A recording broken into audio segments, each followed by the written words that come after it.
ክርስቲያኖች ሆይ እስኪ ለሁለት ደቂቃ ያህል ለዛሬ ጽድቅን እንዲያለማምደን ወደ መረጥነው ታላቅ አባት የገበያ ውሎ ልውሰዳችሁ።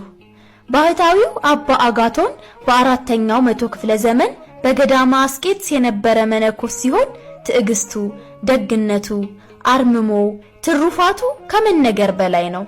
የቀደሙ አባቶቻችን የፈለገውን ያህል መናኝ ቢሆኑም የሰው ጥገኛ መሆኑን አይፈልጉም።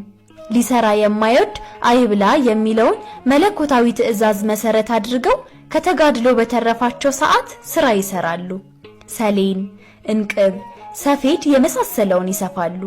ታላቁ አባ አጋቶንም በአንደበቱ ድንጋይ ጎርሶ በእግሮቹ ቀጥ ብሎ ቆሞ እንቅቦችን ይሰፋ ነበር።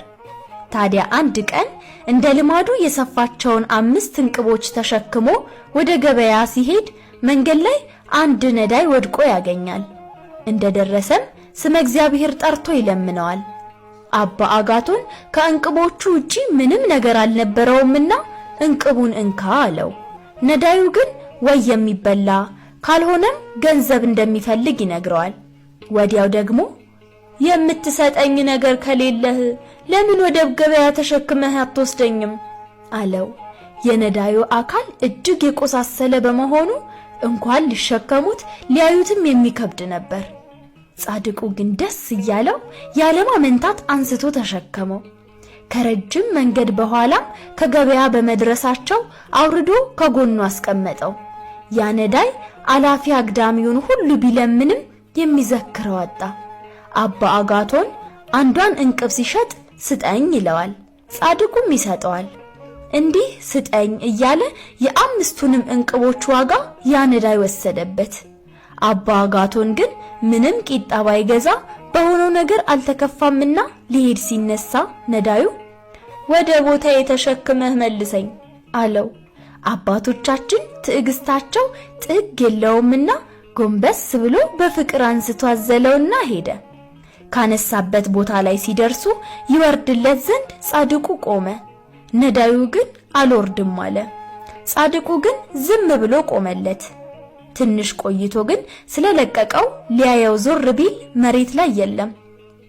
ቀና ሲል ግን ያየውን ነገር ማመን አልቻለም። ደንግጦ በግንባሩ ተደፋ። ነዳይ መስሎ እንዲያ ሲፈትነው የነበረው ሊቀ መላእክት ቅዱስ ሚካኤል ነበር። ክንፎቹን ዘርግቶ በብርሃን ተከቦ በግርማ ታየው። ከወደቀበትም አነሳው። ወዳጄ አጋቶን ፍሬህ፣ ትዕግስትህ፣ ደግነትህ ግሩም ነውና ዘወትር ካንተ ጋር ነኝ ብሎ ተሰወረ።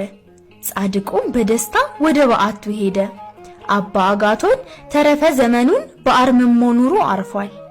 ተወዳጆች ሆይ እስቲ ወደ ራሳችን እንመልከት። ከእኛ መካከል ማን ነው እንዲህ ባለ ፍቅር እንኳን በመንገድ ያገኘውን ነዳይ ቀርቶ ወዳጁን የሚታገስ? ምናልባትም ነዳዩን በጀርባችን ያዘልነው እኛ ብንሆን ኖሮ እጸድቅ ብዬ ባዝላት ተንጠልጥላ ቀረች እያልን እንተርት ነበር። ኧረ ምኑን ተናገርኩት። እኛ እንኳን ልናዝለው ቀርቶ አጠገቡም ለመቆም እንጠየፋለን። ወንድሜ እንለግስ ይሆናል፣ ነገር ግን ዘሩን ፈትሸን ነው።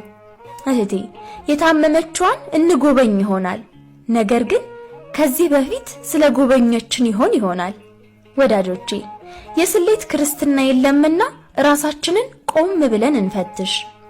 ፍቅር ፍቅርን ያመጣልና እግዚአብሔርን እንውደድ፣ መንግስቱን እንውደድ፣ ሰውን ሁሉ እንውደድ።